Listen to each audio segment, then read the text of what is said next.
अस्सलाम वालेकुम। Welcome to my channel voice over by Amna Shah. I hope कि आप खुश होंगे।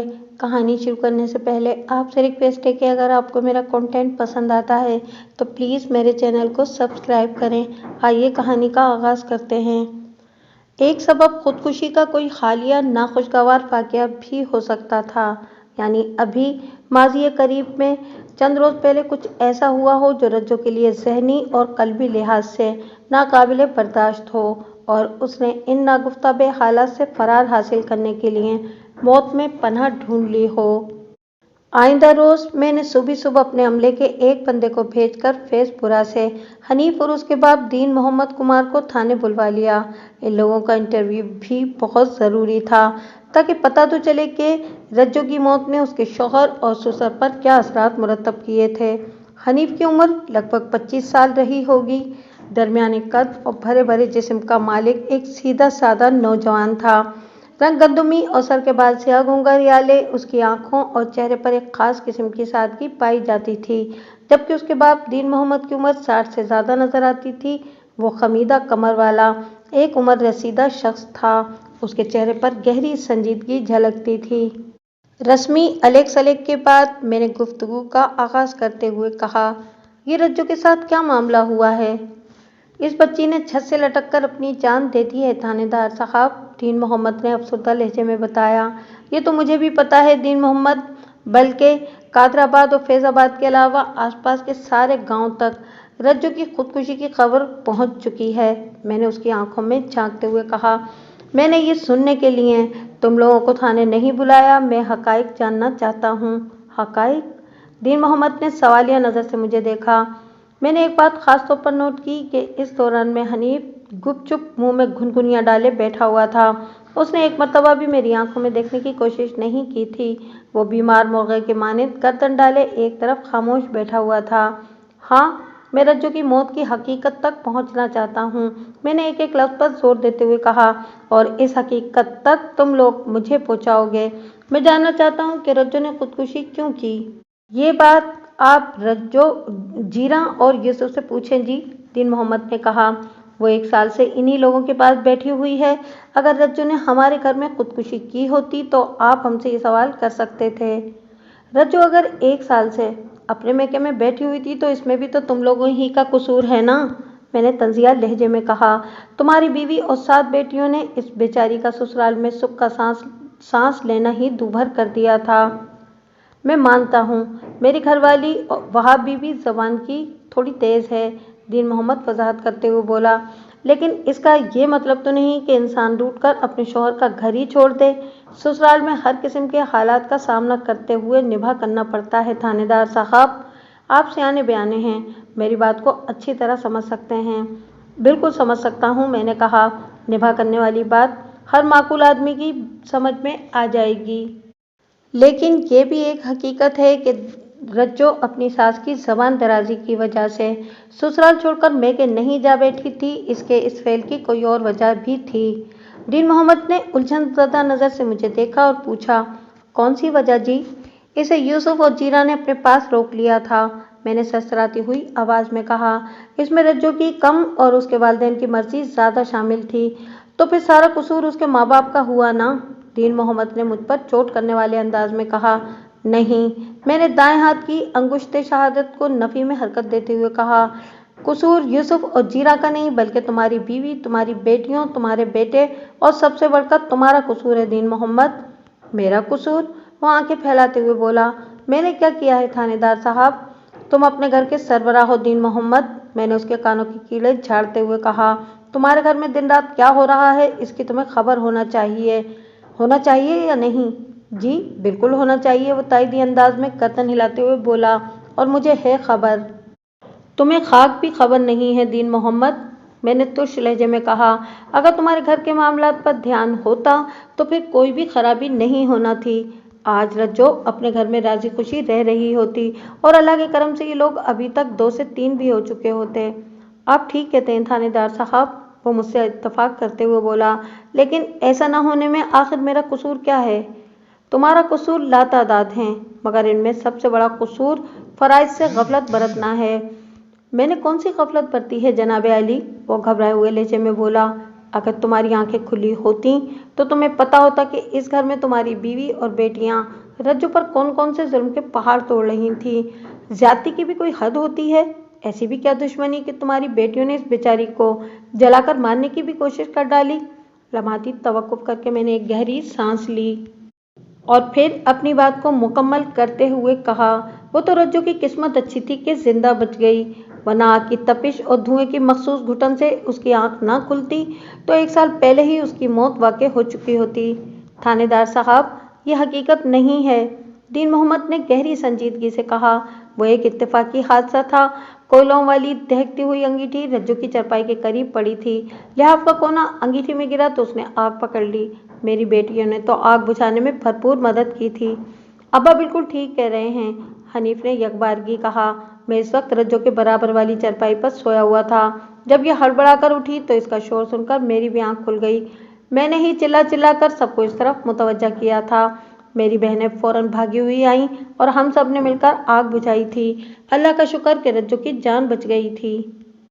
برخوردار وہ خاموش ہوا تو میں نے چپتے ہوئے انداز میں پوچھا، کیا تمہارے منہ میں زبان بھی ہے؟ وہ میرے طنز کی تہہ تک نہیں پہنچا اور جلدی سے منہ کھول کر مجھے زبان دکھاتے ہوئے بولا، جی تھانے دار صاحب، میں گونگا نہیں ہوں، یہ دیکھیں میری زبان۔ اگر گونگے نہیں ہو تو بیمار جانور کی طرح گردن جھکا کر چپ چاپ کیوں بیٹھے ہوئے ہو؟ میں نے ڈانٹ آمیز انداز میں کہا، اتنی دیر سے یہاں تمہاری بیوی کا قصہ چل رہا ہے اور تم خاموش بیٹھے ہو، کیوں؟ وہ اپنی دانست میں وضاحت کرتے ہوئے بولا، ابا جی بول رہے تھے نا، اس لیے میں چپ بیٹھا تھا، اور پچھلا پورا سال بھی تم نے چپ بیٹھے بٹھائے ہی گزار دیا ہے نا؟ میں نے تیز نظر سے اسے گھورا، ایک بار بھی تمہیں اپنی بیوی کا خیال نہیں آیا؟ اگر تمہاری بات کو سچ مان لیا جائے کہ رجو روٹ کر میکے جا بیٹھی تھی تو تمہارا فرض بنتا تھا کہ تم اس کو منا کر لانے کا سبب بنتا تھا کہ نہیں تمہارا فرض؟ میں نے کئی بار کوشش کی اسے واپس لانے کی، وہ لنگڑی وضاحت کرتے ہوئے بولا، لیکن اس کے گھر والے ہی نہیں مانے، انہوں نے عجیب و غریب مطالبہ کر دیا تھا۔ میں نے چونک کر اس کی طرف دیکھا اور پوچھا، کیسا مطالبہ؟ رجو کی ماں کا مطالبہ تھا کہ میں اپنے ماں باپ کو چھوڑ دوں، حنیف نے بتایا۔ چاچی جیرا اور چاچا یوسف کی خواہش تھی کہ میں رجو کے ساتھ الگ گھر میں رہوں۔ حنیف کی آنکھیں اور چہرے کے تاثرات اس کی زبان کا ساتھ نہیں دے رہے تھے۔ مجھے بہت واضح طور پر محسوس ہوا کہ وہ دروغ گوئی سے کام لے رہا تھا۔ میں کل ہی رجو کے ماں باپ سے بھی ایک بھرپور ملاقات کر کے آیا تھا۔ دنیا کے کوئی بھی والدین نہیں چاہتے کہ ان کی شادی شدہ بیٹی آ کر گھر بیٹھ جائے، لیکن اگر دنیا کے کسی بھی والدین کو یہ یقین ہو جائے کہ سسرال میں ان کی بیٹی کے لیے جان کا خطرہ ہے تو پھر وہ کسی بھی قیمت پر اسے میکے سے جانے نہیں دیتے، اور یہ ان کا حق اور دانشمندی کا مظاہرہ بھی ہے۔ اسی تناظر میں نے حنیف سے پوچھا، تم جھوٹ بول کر مجھے چکر دینے کی کوشش تو نہیں کر رہے ہو؟ نہیں جی، بالکل نہیں، وہ بڑی شدت سے نفی میں گردن ہلاتے ہوئے بولا۔ اگر آپ کو میری بات کا یقین نہیں آ رہا تو آپ ابا جی سے پوچھ لیں۔ ابا جی سے کیوں پوچھوں؟ میں نے کڑے تیوروں سے اسے گھورا، میں رجو کے باپ اور اس کی ماں سے کیوں نہ پوچھوں؟ اگر تم رجو کو منانے اور واپس لانے کے لیے واپس وہاں گئے تھے تو انہیں زیادہ پتہ ہوگا یا تمہارے ابا جان کو؟ وہ نگاہ چرا کر ادھر ادھر تکنے لگا، جس کا یہی مطلب تھا کہ اس نے غلط بیانی سے کام لیا تھا۔ میں مزید 10 منٹ تک ان دونوں باپ بیٹوں کو مختلف زاویوں سے گھستا رہا، پھر اس تنبیہ کے ساتھ جانے کی اجازت دے دی کہ جب تک یہ کیس حل نہیں ہو جاتا تم فیس پورا سے باہر نہیں جاؤ گے۔ پوسٹ مارٹم رپورٹ اسی شام موصول ہو گئی۔ اگرچہ یہ پوسٹ مارٹم کی ابتدائی رپورٹ تھی، لیکن اسے سنسنی خیز اور تہلکہ مچا دینے والی رپورٹ کہا جائے تو انصاف ہوگا۔ اس رپورٹ نے مجھے بہت دیر تک اور بہت دور تک سوچنے پر مجبور کر دیا تھا۔ پوسٹ مارٹم رپورٹ کے مطابق مقتولہ رضیہ عرف رجو کی موت رات 10 اور 12 بجے کے درمیان واقع ہوئی تھی، اور سنسنی خیز پہلو اس رپورٹ کا یہ تھا کہ وہ اپنی موت کے وقت 2 ماہ کی حاملہ تھی۔ علاوہ ازیں اس کے معدے اور خون کے ٹیسٹ سے یہ بھی پتہ چلا تھا کہ اس کے جسم میں زہر کی ایک خاص مقدار بھی پہنچائی گئی تھی۔ رجو کی موت در حقیقت اس زہر کے باعث ہوئی تھی یا پھانسی کے پھندے کے سبب، یہ فیصلہ کرنا خاصا مشکل تھا۔ تاہم موت کا وقت بڑے وثوق کے ساتھ 10 اور 12 بجے کے درمیان ہی بتایا گیا تھا۔ یہاں پر رجو کی موت کے بارے میں 2 اندازے لگائے جا سکتے تھے۔ نمبر 1، اس نے موت کو گلے لگانے کے لیے زہر کھایا اور پھر اس خیال سے کہ شاید یہ زہر اس کے مقصد کو پورا کرنے میں کامیاب نہ رہے उसने खुद को फांसी के फंदे पर लटका दिया। यानी हर दो सूरत में उसने जिंदगी की कैद से रिहाई हासिल करना ही थी। नंबर 2, उसने खुद जहर न खाया हो बल्कि किसी ने उसे खाने में जहर मिलाकर दे दिया हो, और इस ख्याल से कि शायद वो जहर इसकी जिंदगी का काम तमाम ना कर पाए। इसकी मौत को यकीनी बनाने के लिए इसे फांसी भी दे डाली और वो शख्स अपने मकसद में कामयाब भी हो गया। यहाँ सवाल ये पैदा होता था कि रज्जू की जिंदगी का खात्मा क्यों जरूरी हो गया था। इस सुलगते हुए सवाल का जवाब पोस्टमार्टम रिपोर्ट के अंदर मौजूद था। पोस्टमार्टम रिपोर्ट चीख चीख कर इस अमर का ऐलान कर रही थी कि अपनी मौत के वक्त रज्जू 2 माह के हमल से थी। ये नहायत ही सनसनीखेज और तवज्जो तलब इंकशाफ था। जो औरत पिछले 1 साल से अपने मैके में बैठी हो और अपने शौहर से उसका कोई रब्त मेल मिलाप ना हो, अगर वो हामला हो जाती है तो उसके किरदार से एक बहुत बड़ा सवालिया निशान उभर कर सामने आ जाता है। क्या इस दौरान में रज्जू किसी नामहरम मर्द से मिलती रही थी? यह कयास करना अहमकाना होता कि इसके साथ जो भी हुआ था वो खुद ब खुद हो गया था।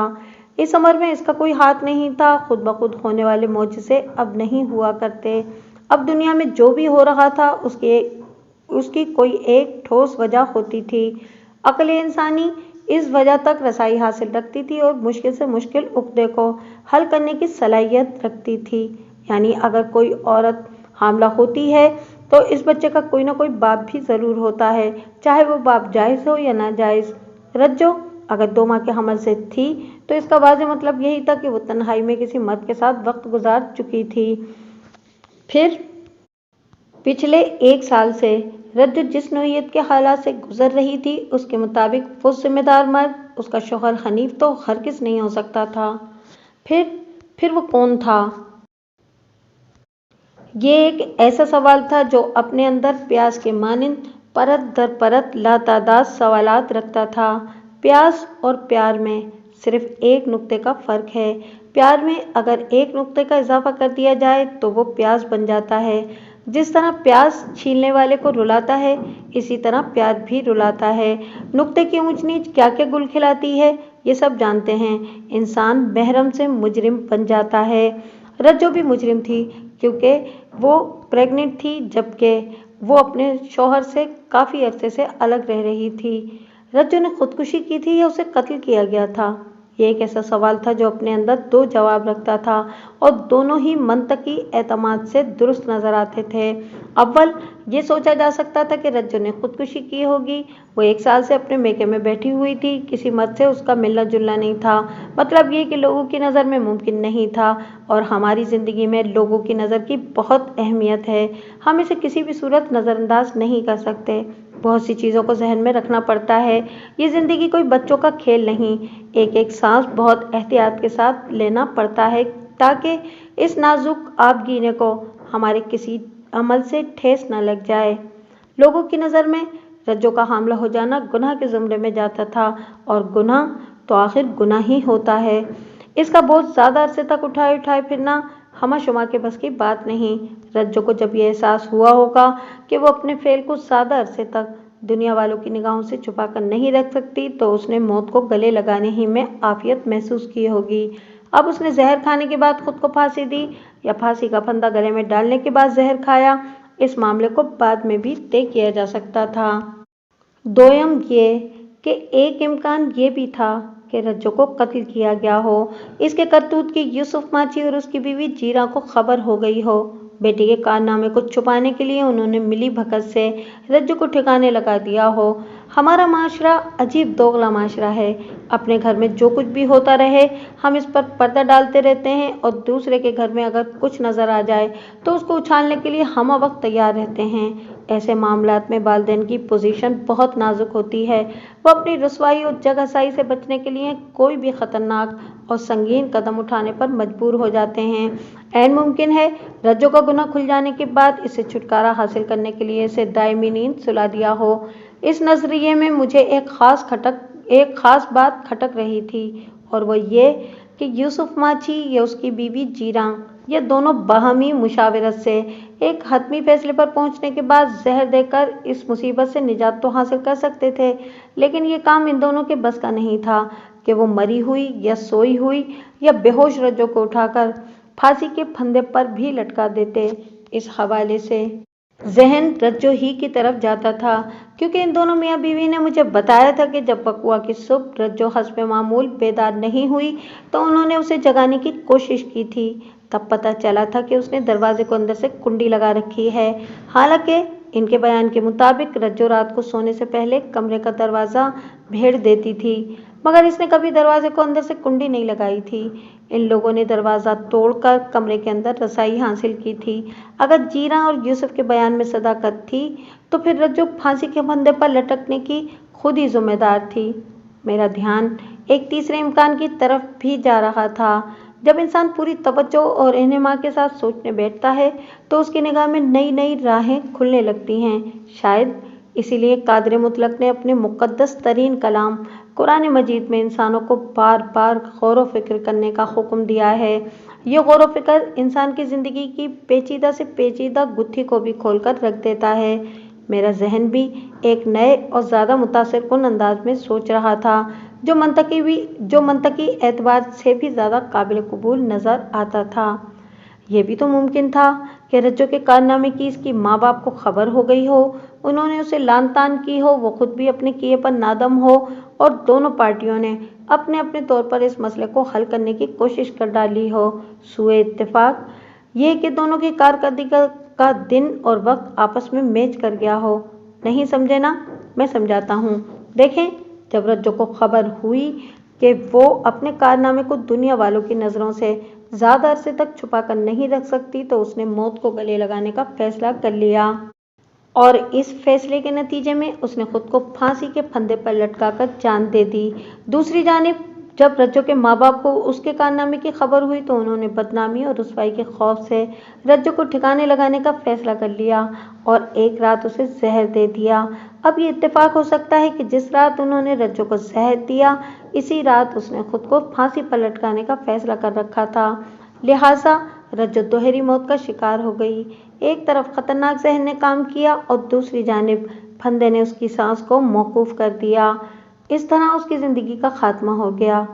तीनों में से जो भी बात दुरुस्त थी इसका फैसला तो तहकीक और तफ्तीश के बाद ही किया जा सकता था, लेकिन एक बात तयशुदा थी कि रज्जो अब इस दुनिया में बाकी नहीं रही थी। अगर पोस्टमार्टम की रिपोर्ट में सिर्फ ये लिखा होता कि इसकी मौत का सबब फांसी का फंदा है तो शायद इस केस में मुझे ज़्यादा भागदौड़ न करना पड़ती। कुछ ही अरसे के बाद इस केस की फाइल दाखिल दफ्तर हो जाती और इसके बाद ज़िंदगी मामूल पर आ जाती, लेकिन ऐसा नहीं हो सका था। पोस्टमार्टम रिपोर्ट में दो इंतहाई खतरनाक बातें दर्ज थीं। नंबर 1, रज्जो के मैदे और खून में किसी खतरनाक जहर के असरात पाए गए थे। ये जहर इसने खुद खाया था या किसी और ने उसे जहर देकर मौत के घाट उतारने की कोशिश की थी, इसका फैसला बाद में किया जा सकता था। नंबर 2, अपनी मौत के वक्त रज्जो 2 माह के हमल से थी। ये बहुत ही नाजुक और हसास नुक्ता था और मुझे जहनी तौर पर बहुत डिस्टर्ब कर रहा था। वो पूरी रात मैंने इसी मामले पर सोच विचार में गुजार दी और अगली सुबह पहली फुर्सत में कादराबाद के लिए रवाना हो गया। मैं अगर चाहता तो जीरा और यूसुफ माची को थाने बुलाकर खुद भी पूछताछ कर सकता था, लेकिन मैंने ये मुनासिब नहीं समझा और खुद उनके घर जाने का फैसला किया। गांव देहात में सुबह बहुत जल्दी हो जाती है। जब मैं कादराबाद पहुंचा तो लोग नाश्ते वगैरह से फारिग होने के बाद अपने अपने कामकाज में मसरूफ हो चुके थे। खेतों में काम करने वाले मर्द तो अलग सुबह घर से निकल जाते हैं जब चारों तरफ अंधेरे का राज होता है। बाद अज़ां इनकी घरवालियां इनके लिए नाश्ता पानी लेकर उधर खेतों ही में पहुंच जाती हैं। मुंह अंधेरे खेतों में मेहनत और मशक्क़त के बाद सूरज उगने पर घर का बना हुआ खालिस खुराक पर मुश्तमिल नाश्ता भी अपनी मिसाल आप है। इस खाने की लज्जत, ग़िज़ाइयत और लुत्फ़ का कोई मुकाबला नहीं। मैं हवलदार खादिम हुसैन के साथ जब यूसुफ माची के घर पहुंचा तो इन मियाँ बीवी ने सवालिया नज़र से हमारा इस्तकबाल किया और इनकी निगाहें हमारे अक़ब में भी किसी चीज़ को तलाश करती दिखाई दीं। जल्दी इनकी तलाश का मौजू ज़बान पर भी आ गया। हम घर के अंदर जाकर बैठे ही थे कि यूसुफ ने पूछा, थानेदार साहब, रज्जो की लाश नहीं आई अब तक? लाश भी आ जाएगी दोपहर तक, मैंने उसकी आंखों में झांकते हुए कहा। अभी तो कुछ और ही आया है। कुछ और क्या आया है जी? वो चौंक कर मुझे देखने लगा। इस वक्त मैं और यूसुफ इसी कमरे में बैठे थे। जीरा बाहर औरतों के साथ मसरूफ थी। आज चूंकि रज्जो की तदफीन भी मुतवक्के थी, लिहाजा ताज़ियत के लिए आने वालों का भी तांता बंधा हुआ था। میں نے حوالدار خادم حسین کو باہر ٹانگے ہی میں چھوڑ دیا تھا۔ فی الحال گھر کے اندر اس کی ضرورت نہیں تھی۔ یہ گھر رجو کی المناک موت کے بعد جس قسم کے حالات اور کیفیات سے گزر رہا تھا، اس کا تقاضا یہ تھا کہ ان لوگوں سے پوچھ گچھ کرتے ہوئے اپنے انداز کو نرم رکھا جائے۔ لہٰذا میں نے ٹھہرے ہوئے لہجے میں کہا، یوسف، میں نے کل صبح حنیف اور اس کے باپ دین محمد کو تھانے بلایا تھا۔ کیا کہتے ہیں وہ؟ میری بات مکمل ہونے سے پہلے ہی بول اٹھا۔ ان کا کہنا یہ ہے کہ ان کی طرف سے رجو کے ساتھ کسی قسم کی زیادتی یا ظلم نہیں کیا گیا۔ میں نے معتدل انداز میں کہا، بلکہ آپ لوگوں نے زبردستی رجو کو اپنے گھر میں روک رکھا تھا۔ آپ لوگوں کا مطالبہ تھا کہ حنیف اپنے گھر والوں کو چھوڑ دے اور رجو کے ساتھ الگ گھر میں رہے۔ اگر ان دونوں باپ بیٹے نے ایسی بات کی ہے تو یہ سراسر جھوٹ بولا ہے، بکواس کی ہے۔ وہ نفرت آمیز لہجے میں بولا، حقیقت کیا ہے یہ پورا پنڈ جانتا ہے۔ کیا ان میں سے کوئی رجو کی موت پر تعزیت کرنے یہاں آیا تھا؟ میں نے پوچھا۔ جی، یوسف ماچھی نے اس بات میں گردن ہلاتے ہوئے بتایا، جس دن آپ آئے تھے نا، اسی شام حنیف اور دین محمد آئے تھے اور تھوڑی دیر بیٹھ کر واپس چلے گئے تھے۔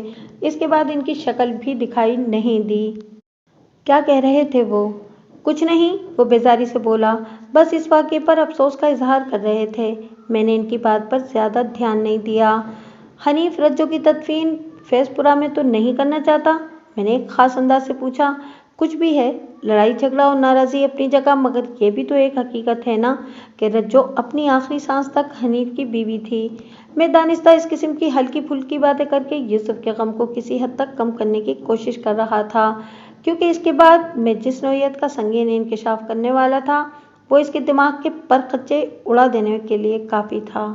تھانے دار صاحب، وہ گہری سنجیدگی سے بولا، رشتے دو طرح کے ہوتے ہیں، ایک وہ جو خونی رشتے کہلاتے ہیں، یعنی ماں باپ، بھائی بہن۔ ان رشتوں پر انسان کا اختیار نہیں ہوتا، یہ قدرت کی طرف سے بنے بنائے ملتے ہیں، ان کو نبھانا بھی نہیں پڑتا، یہ خود ہی نبھتے چلے جاتے ہیں۔ ہم ہزار کوشش کر لیں لیکن ان خونی رشتوں کو ختم بھی نہیں کر سکتے۔ یہاں تک بولنے کے بعد وہ رکا تو میں حیرت اور دلچسپی کے ملے جلے تاثرات کے ساتھ اس دیہاتی کو دیکھتا چلا گیا۔ ان لمحات میں وہ خاصی دانشمندانہ باتیں کر رہا تھا۔ چند لمحات کے بعد اس نے دوبارہ بولنا شروع کیا، اور دوسرے رشتے وہ ہوتے ہیں جنہیں انسان زبانی اقرار سے قائم کرتا ہے، جیسے میاں بیوی کا رشتہ۔ ایسے رشتوں کو نبھانا پڑتا ہے اور یہ خاصا مشکل کام ہے، اس میں بڑی نزاکتیں ہیں۔ حنیف اور رجو کے بیچ جو رشتہ 1 سال پہلے قائم ہوا تھا وہ کاغذی طور پر تو رجو کی موت تک برقرار تھا، لیکن اصل میں میری نظر میں اس کی کوئی حیثیت یا اہمیت باقی نہیں رہی تھی۔ وہ ایک مرتبہ پھر رکا، 2-4 گہری سانسیں لینے کے بعد بات کو آگے بڑھاتے ہوئے بولا، اول تو حنیف نے ایسی کسی خواہش کا اظہار ہی نہیں کیا کہ وہ رجو کی تدفین فیض پورہ میں کرنا چاہتا ہے۔ اگر وہ ایسا کہتا بھی تو میں اس کی بات ماننے والا نہیں تھا۔ ان لوگوں نے رجو کے ساتھ جو سلوک کیا ہے، اس کے بعد تو حنیف اس کا شوہر کہلانے کا حق بھی کھو چکا ہے۔ اس معاملے میں ایک اور بھی خاص بات ہے تھانے دار صاحب۔ میں نے چونک کر اس کی طرف دیکھا اور پوچھا، کون سی خاص بات؟ قادر آباد اور فیض پورہ 2 الگ الگ گاؤں ضرور ہیں، لیکن ان کے درمیان فاصلہ نہ ہونے کے برابر ہے، بس بیچ میں ریل کی ایک پٹری ہی تو ہے، ادھر قادر آباد، ادھر فیض پورہ، وہ وضاحت کرتے ہوئے بولا، اور ان دونوں گاؤں کا قبرستان ایک ہی ہے، رجو کو ہر صورت میں اسی قبرستان میں دفن ہونا ہے۔ یہ تم نے بہت پتے کی بات بتائی ہے یوسف، میں نے ٹھہرے ہوئے لہجے میں کہا، گویا فرق صرف تجہیز و تکفین کا ہے۔ ٹھیک کہا آپ نے، وہ اس بات میں گردن ہلاتے ہوئے بولا، رجو کا کفن دفن قادر آباد سے ہوگا اور وہ اسی قبرستان میں میرے ماں باپ کی قبروں کے پہلو میں دفن کی جائے گی، جہاں فیض پورہ کے دیگر لوگوں کو کیا جاتا ہے۔ یہ میرا فیصلہ ہے، اس پر کسی کو اعتراض نہیں ہونا چاہیے، اور سچی بات یہ ہے کہ کسی نے اعتراض کیا بھی نہیں۔ حنیف اور اس کے گھر والوں کی جانب سے ایسی کوئی بات سامنے آ سکتی تھی اور انہوں نے تو شکر کیا ہوگا کہ رجو گئی، ان کی جان چھوٹی، لیکن وہ بولتے بولتے اچانک رکا تو میں سوال کیے بنا نہ رہ سکا، لیکن کیا یوسف؟ تھانے دار صاحب، اس نے میرے سوال کے جواب میں بتایا، تھوڑی دیر پہلے میں نے آپ سے رجو کی لاش کے بارے میں پوچھا تھا اور آپ نے جواب دیا تھا کہ آ جائے گی، ابھی تو کچھ اور ہی آیا ہے۔ میں نے پوچھا تھا کہ کچھ اور کیا آیا ہے، مگر آپ نے میرے سوال کا جواب نہیں دیا ابھی تک۔ بات مکمل کرنے کے بعد وہ سوالیہ انداز میں مجھے تکنے لگا۔ اس کی حالت کو میں نے ادھر ادھر کی باتوں سے کافی حد تک نارمل کر دیا تھا۔ अब ऐसा मौका था कि मैं पोस्टमार्टम की रिपोर्ट पर खुलकर उससे बात कर सकता था। यूसुफ, वो जो मैंने कुछ और आने का जिक्र किया था ना, मैंने नहायत ही मुतदिल अंदाज में कहा, वो पोस्टमार्टम की रिपोर्ट है। पोस्टमार्टम बहुत ही काम का लफ्ज़ है। ये मामले की संगीनी को बड़ी खूबसूरती से छुपा लेता है, वरना आम बोल चाल में उसे मुर्दे की चीर फाड़ की रिपोर्ट कहा जाना चाहिए या ज़्यादा से ज़्यादा पोस्टमार्टम। मगर पोस्टमार्टम से भी खासी संगीनी झलकती है, यानी कि खाल का मातम। बहरहाल लफ्ज़ पोस्टमार्टम के मायने भी यही हैं। इस रिपोर्ट में क्या लिखा है थानेदार साहब? यूसुफ ने तशवीश भरे लहजे में मुझसे पूछा। लिखा तो बहुत कुछ है, मैंने गहरी संजीदगी से कहा, लेकिन इसमें 3 बातें बहुत अहम हैं यूसुफ। वो हमतन गोश होते हुए पूछने लगा। कौन सी 3 बातें जनाब? नंबर 1, मैंने बताना शुरू किया, रज्जो की मौत बकुआ की रात 10 और 12 बजे के दरमियान वाक़ हुई है। इसमें ऐसी कौन सी ख़ास बात है? वो मेरी बात पूरी होने से पहले ही बोल पड़ा। तुम तहम्मुल और तवज्जो से सुनोगे तो इसके अंदर बहुत सी खास और खासल खास बातें भी निकल आएंगी। मैंने हल्की सर्जिश की और अपनी बात को आगे बढ़ाते हुए कहा। दूसरी अहम बात यह है कि रज्जो को जहर देकर मौत के घाट उतारा गया है। ये आप क्या कह रहे हैं थानेदार साहब? वो सरसराती हुई आवाज़ में बोला। मैं नहीं कह रहा यूसुफ, मैंने ठोस लहजे में कहा। यह सच्चाई पोस्टमार्टम की रिपोर्ट में लिखी हुई है। रज्जो के मैदे और खून में एक खतरनाक जहर के आसार पाए गए हैं और मेडिकल टेस्ट की रिपोर्ट पर शक नहीं किया जा सकता। मगर रज्जो ने तो फांसी का फंदा गले में डालकर जान दी है। वो बेयकीनी से मुझे देखते हुए बोला। आपने खुद अपनी आंखों से उसकी लाश झूलती हुई देखी है, फिर ये जहर वाली कहानी का क्या मकसद है? एक बात का यकीन कर लो और बहुत अच्छी तरह इस बात को ज़हन नशीन कर लो कि जहर वाली बात कोई किस्सा कहानी नहीं है, मैंने गंभीर अंदाज में कहा। मैंने बताया ना, मेडिकल टेस्ट की रिपोर्ट को झुटलाया नहीं जा सकता। लम्हाती तवक्कुफ करके मैंने एक गहरी सांस ली, फिर अपनी बात को मुकम्मल करते हुए कहा। मैंने कब इस बात से इनकार किया है कि जब मैं चाय वकुआ पर पहुंचा तो रज्जो की लाश फांसी के फंदे से झूल रही थी। मैंने बेजान रज्जो को फांसी पर लटके हुए देखा है और तुम्हारी मदद ही से मैंने इसे फांसी से निकालकर बिस्तर पर लिटाया था, यानी इसकी लाश को। मगर क्या? सूरत हाल इतनी सनसनीखेज हो गई थी कि वो खुद को सवाल करने से ना रोक सका। मगर ये कि मैंने ठहरे हुए लहजे में जवाब दिया, ये भी एक हकीकत है कि रज्जो को एक खतरनाक जहर दिया गया है। इस घर में सिर्फ 3 अफराद रहते थे, वो दुखी लहजे में बोला। रज्जो की मौत के बाद मैं और जीरा बाकी बचे हैं। हम इसके माँ बाप हैं, हम इसे एक ज़रा सी भी तकलीफ पहुँचाने का नहीं सोच सकते। जहर खिलाकर मौत के घाट उतारना तो बहुत दूर की बात है। वो एक लम्हे के लिए थमा, फिर इन अल्फाज में इजाफा करते हुए बोला। मैंने खुद दरवाज़ा तोड़कर अंदर का मंजर देखा था थानेदार साहब। रज्जो की लाश छत से लटकी हुई थी और मैं यही समझ रहा हूँ कि इसने गले में फांसी का फंदा डालकर खुदकुशी की है। लेकिन तुम ये नहीं जानते कि रज्जो को ऐसा संगीन कदम उठाने पर किसने मजबूर किया? मैंने उसकी आंखों में दूर तक झांकते हुए कहा। वो कौन से अवामिल थे जिनकी बिना पर इसने मौत को गले लगा लिया? वाकई मैं रज्जो की मौत के सबब से वाकिफ नहीं हूँ, वो बेबसी से बोला। मैं इस बारे में कुछ नहीं जानता, कुछ भी नहीं। उसकी हालत पर मुझे दुख के साथ ही अफसोस भी हो रहा था, लेकिन ये ऐसा मरहला था कि मैं अपने फ़र्ज़ के हाथों मजबूर था। मुझे सूरत हाल की सच्चाई यूसुफ माची पर आशिकारा करना ही थी, चाहे इससे इसे सदमा पहुँचता या खुशी। ये कड़वा घूंट मुझे हर हाल में भरना ही था। तो तुम कुछ नहीं जानते यूसुफ? मगर मैंने एक लफ्ज़ पर जोर देते हुए कहा, मगर पोस्टमार्टम रिपोर्ट को सब मालूम है। जी? उसकी आंखें हैरत से फैल गईं। मैं कुछ भी नहीं समझा। आप कहना क्या चाह रहे हैं? मैं सिर्फ ये कहना चाह रहा हूँ कि पोस्टमार्टम की रिपोर्ट ने रज्जो की मौत का सबब बहुत वाज़ेह कर दिया है, मैंने ठहरे हुए लहजे में कहा। जिस वक्त रज्जो की मौत वाक़ई हुई वो 2 माह के हमल से थी। ओह खुदाया! वो दोनों हाथों से सर को थामते हुए बोला। या अल्लाह, मैं ये सुनने से पहले मर क्यों नहीं गया? या मौला, मुझे उठा ले, मैं जिंदा नहीं रहना चाहता। मुझे भी रज्जो की तरह तू अपने पास बुला ले। उसका बदन होले होले कांप रहा था। मुझे ये समझने में कतन किसी दिक्कत का सामना नहीं हुआ कि वो वाकई अपनी बेटी की इस राज से नावाकिफ था।